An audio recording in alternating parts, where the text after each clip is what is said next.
semuanya, kembali lagi dengan saya dan dalam video kali ini saya akan mengulas mengenai sebuah artikel yang berjudul pengaruh elemen prime dalam mendeteksi kecurangan laporan keuangan. Mari kita simak sama-sama agar kita bisa lebih memahami ketika kita membaca sebuah penelitian atau menulis sebuah penelitian dengan lebih baik. Terima kasih. Nah, penelitian ini ditulis oleh Gabriel Lucy Dinda Parappa dengan judul Pengaruh Elemen Fraud Payment dalam Mendeteksi Kecurangan Laporan Keuangan pada Perusahaan Manufaktur yang terdaftar di Bursa Efek Indonesia periode 2016 sampai 2018. Nah, jadi di sini ini di awal pertama dia buka dalam sebuah penelitian pasti ada abstraknya. Intinya kayak kesimpulan atau kependekannya nih dari penelitian yang akan kita ulas atau kita baca. Nah, yang pertama akan saya bahas adalah mengenai motivasi atau isu research gap atau fenomena yang sering terjadi sehingga memicu penelitian ini. Jadi gini nih pendahuluannya, dia atau latar belakangnya nih, dia tuh menulis nih berdasarkan survei yang dilakukan oleh Association of Fraud Examiner atau ACFE pada tahun 2016, korupsi itu terjadi 67% di Indonesia, mencapai Rp10.000 per tahun, diikuti dengan penyalahgunaan aset sebesar 31% dan penyalahgunaan laporan keuangan. Jadi laporan keuangan ini itu dapat menjadi suatu instrumen yang sangat penting dalam operasional sebuah entitas. Jadi karena di laporan keuangan itu dapat tercermin kondisi finansial entitas tersebut. Nah, jadi menurut saya nih, penulis ini tidak menjelaskan motivasi atau isu penelitian, research gap, dan fenomena dengan baik. Jadi nggak benar-benar ditulis nih research gapnya apa atau artinya apa, tapi dia menjelaskan secara implisit dalam tulisan di latar belakangnya itu tadi. Nggak benar-benar ini gimana titiknya, poinnya gimana, ini juga poinnya gimana, tapi hanya secara implisit. Contohnya di halaman agak penuntukannya di latar belakang itu, jadi dia bilang berdasarkan uraian research gap di atas yang didapat dari hasil penelitian terdahulu, maka peneliti ingin melakukan penelitian mengenai sesuai dengan judulnya. Jadi dia baru menyebutkan si research gap itu ada di agak akhir-akhirnya latar belakang.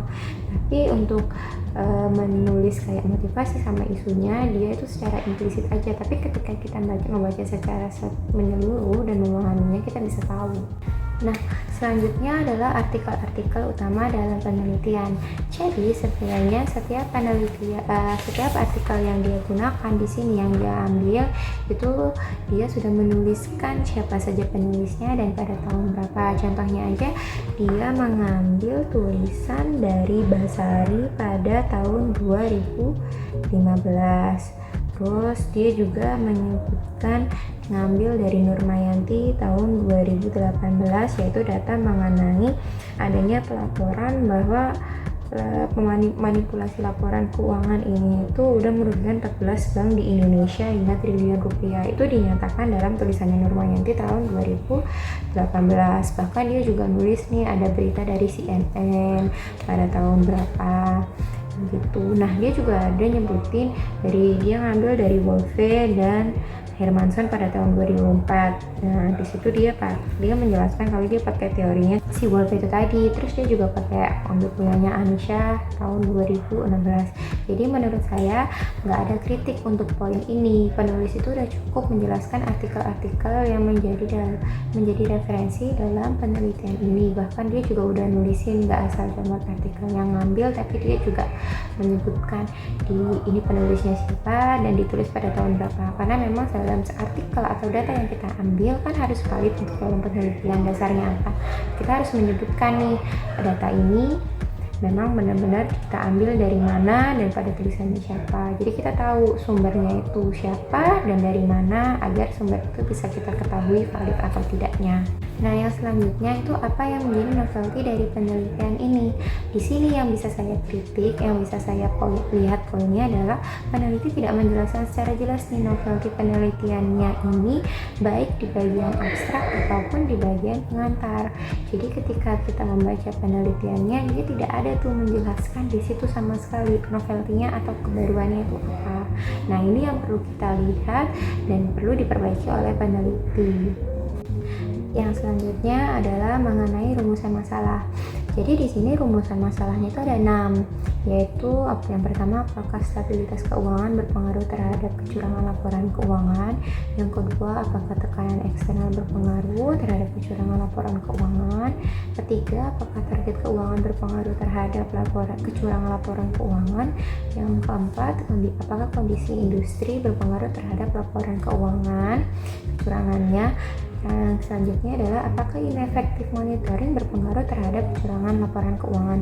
Dan yang terakhir adalah apakah opini audit berpengaruh terhadap kecurangan laporan keuangan. Nah, dari poin ini saya cukup salut sama peneliti karena peneliti itu menyampaikan dengan jelas rumusan masalahnya, bahkan dengan sistematis. Jadi dia membuat dalam rumusan masalah dia membuatkan poin 1 sampai 6 ini gitu. Sebenarnya dari sini tuh kita bisa lihat nih variabel dependen sama independennya kan apa gitu. Jadi dengan jelas. Nah, yang selanjutnya adalah tujuan penelitian. Jadi tujuan penelitian ini sebenarnya harus menjawab dari rumusan dari masalah penelitian. Dari yang tadi kita lihat rumusan masalah, yang sekarang tujuan penelitiannya itu ada 7 nih. Yang pertama adalah mengetahui pengaruh stabilitas keuangan terhadap kecurangan laporan keuangan. Nah, yang kedua itu adalah untuk mengetahui pengaruh tekanan eksternal terhadap kecurangan laporan keuangan. Yang ketiga, mengetahui target keuangan terhadap kecurangan laporan keuangan. 4, mengetahui kondisi industri terhadap kecurangan laporan keuangan. Lalu yang selanjutnya adalah mengetahui ineffective monitoring itu terhadap kecurangan laporan keuangan itu berpengaruh apa enggak. Nah, yang selanjutnya mengetahui apakah opini audit terhadap kecurangan laporan keuangan itu berpengaruh. Dan yang terakhir untuk mengetahui pergantian direksi terhadap kecurangan laporan keuangan. Nah, menurut saya di sini kritik saya, peneliti itu udah jelas menyampaikan tujuan masalahnya. Jadi semua tujuan masalah di sini itu menjawab rumusan masalah yang sudah dikemukakan oleh peneliti sebelumnya dan sudah mencakup semua variabel dependen dan independennya. Nah, kontribusi penelitian ini sendiri itu apa sih? Kontribusi penelitian ini tuh memberikan pemahaman mengenai pengaruh elemen containment dalam mendeteksi laporan keuangan. Menurut saya nih, peneliti menjelaskan kontribusi itu secara jelas dalam artikel. Jadi dalam artikel ini tuh peneliti menguraikan manfaat dan apa saja elemen containment pada laporan keuangan. Jadi di dalam penelitian ini kita bisa lihat nih, containment itu apa aja ya, dan artinya apa. Nah, selanjutnya yang akan saya bahas di sini adalah mengenai grand theory yang digunakan oleh peneliti. Di sini teori-teori yang digunakan oleh peneliti ada 3, yaitu teori keagenan, teori Frotangel, sama teori Containment. Di sini peneliti itu hanya menjelaskan satu grand teori secara eksplisit, namun yaitu si teori agensi. Namun teori signalingnya itu dijelaskan secara implisit, berbeda dengan teori agensinya. Nah, yang sebelumnya tadi kan saya udah menjelaskan nih teori-teori apa yang digunakan oleh peneliti. Nah, jadi di dalam artikel ini tuh peneliti itu menyebutkan teori ini itu apa, selanjutnya teori ini itu apa, dan selanjutnya teori ini apa. Tapi sayangnya nih, di peneliti tidak menjelaskan keterkaitan antara teori-teori yang dia gunakan atau yang dia sebutkan sebelumnya. Jadi dia hanya menjelaskan teori ini, dia menggunakan teori ini, 3 teori ini apa, teori B-nya ini apa, dan teori C-nya ini apa secara secara jelas, tapi sayang ya itu tadi kan, tapi dia tidak memberikan penjelasan mengenai keterkaitannya antara tiga teori ini apa. Itu yang sebenarnya harus diperbaiki oleh peneliti. Jadi kalau bisa, selain kita menjelaskan teori apa yang kita gunakan, kita juga menjelaskan juga nih keterkaitannya apa. Meskipun kita menjelaskannya dengan singkat, tapi kita bisa tahu nih dalam satu sama lain mereka berhubungan dalam hal apa. Nah, jadi di sini tuh hipotesis penelitiannya, peneliti menguraikan ada 7 hipotesis penelitian, yaitu sesuai dengan variabel yang dia gunakan. Jadi yang pertama itu mengenai financial stability, yang kedua hipotesisnya mengenai external pressure, yang ketiga itu mengenai financial target, yang keempat nature of industry, kelima ineffective monitoring, yang H6 untuk hipotesis ke-6 itu berhubungan dengan opini audit, sedangkan untuk yang H7 hipotesis 7 itu mengenai pergantian direksi. Jadi apakah setiap hipotesis ini tuh berpengaruh positif terhadap kecurangan laporan keuangan apa enggak. Untuk hipotesisnya sendiri dari hipotesis 1 sampai hipotesis 7 sudah saya tayangkan di sini dan bisa kita baca bersama-sama apabila ingin mengetahui lebih jelasnya. Selanjutnya adalah mengenai rancangan penelitian. Di sini penelitian digunakan secara kuantitatif dengan menggunakan analisis deskriptif kuantitatif.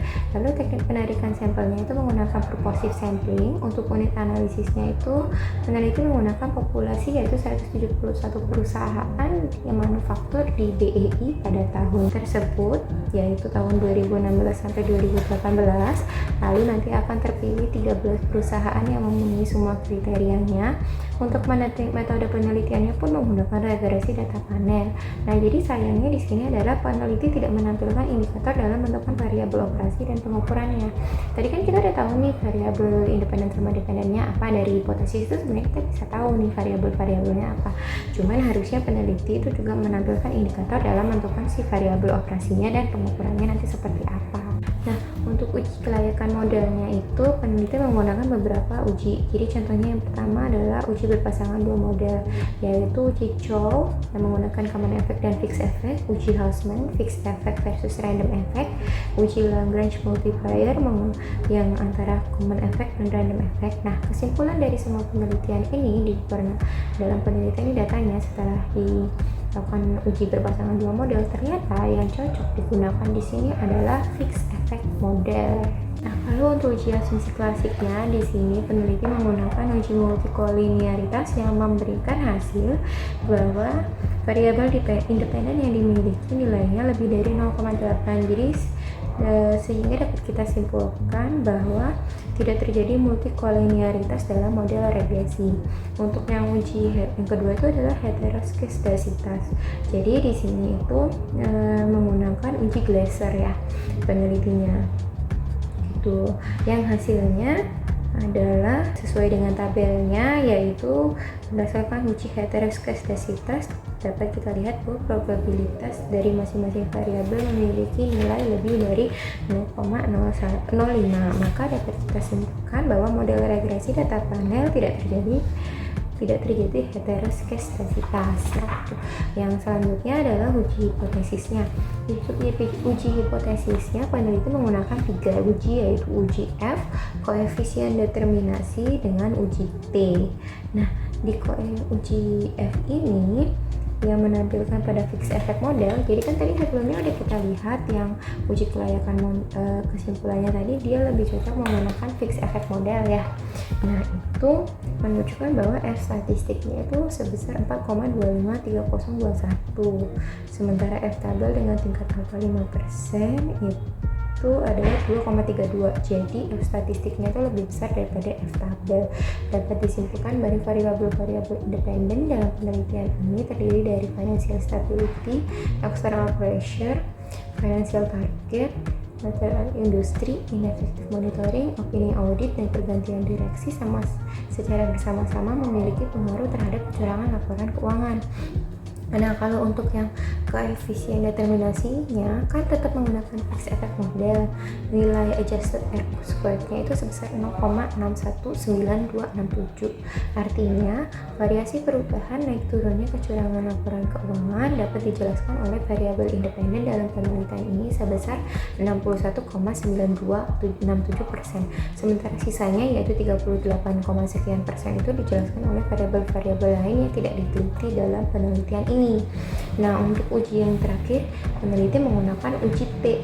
Jadi, dari uji T ini itu dapat dilihat bahwa ketujuh variabel yang sebelumnya sudah saya sebutkan, variabel financial stability dan external pressure yang berpengaruh terhadap kecurangan laporan keuangan, sedangkan 5 sisanya itu tidak berpengaruh terhadap kecurangan laporan keuangan. Gitu. Melanjutkan dari tadi yang tadi. Nah, di sini tuh dalam pembahasannya saya suka di sini di pembahasan itu dia si peneliti menjelaskan nih dari 7 variabel tadi tuh financial stability-nya itu hasilnya gimana, external pressure-nya itu gimana, financial target sampai dengan pergantian direksi itu berhasil nanti bagaimana nih hasilnya. Kesimpulannya juga si peneliti juga membuat kesimpulan terlebih sendiri yang selepas dari pembahasan ini agar kita lebih kayak ngerti nih singkatnya gimana ya gitu, kalau pengen tahu poin-poinnya apa. Tapi kalau kita untuk memahaminya sendiri kita bisa lihat di pembahasan sama dari hasil-hasil uji-ujinya tadi. Jadi kan dari hasil ujinya tadi, dari uji asumsi klasik, hipotesis sama yang dua model tadi yang kita untuk menentukan dia pakai model apa, dia di pembahasan itu dia lebih jelaskan lebih lanjut. Jadi kan yang tadinya kita diberikan angka-angka berupa di dalam tabel, di sini di pembahasan kita menjelaskan satu persatu angka ini artinya apa, angka ini artinya apa, dan bagaimana hasilnya. Jadi menurut saya untuk poin ini dalam pembahasan ini peneliti cukup baik menjelaskannya dan menurut saya dapat dipahami, mudah dipahami dalam pembahasannya. Jadi sekian pembahasan atau ulasan mengenai artikel ini. Sebelumnya saya mohon maaf apabila ada salah kata. Saya berterima kasih atas disempatkan waktunya untuk penjelasan ini. Semoga bermanfaat untuk kita semua. Terima kasih. Sampai jumpa di video-video selanjutnya.